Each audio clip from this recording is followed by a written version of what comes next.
Dit was niet wat ik wilde, niet wat het moest zijn. Het zou me niets kunnen schelen, nee, echt niemand kreeg me klein.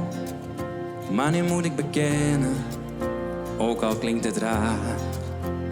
Het onbekende heeft me best wel pijn gedaan. Nu zit ik gevangen, en wie weet voor hoe lang. Gekke gedachten houden mij nu in bedwang.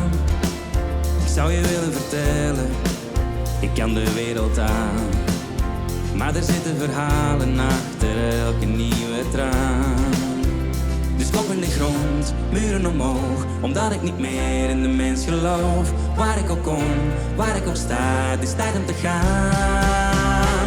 Ik zoek altijd, altijd, altijd naar de nooduitgang. Het voelt of alles aan een zijde draadje hangt. Ja, ik zoek altijd, altijd, altijd aan de nooduitgang. Ik kan niet meer slapen, ik zoek mijn leven lang naar de nooduitgang.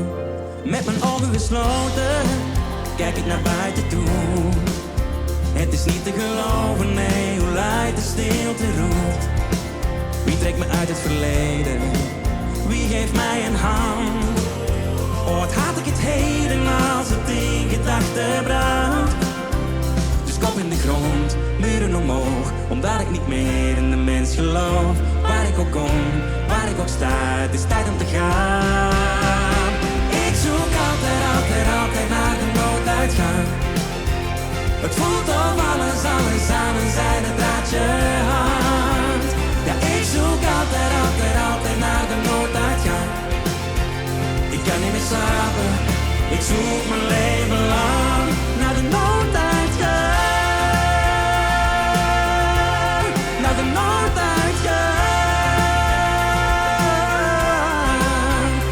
Misschien moet ik niet meer vluchten, zit de deur niet eeuwig dicht.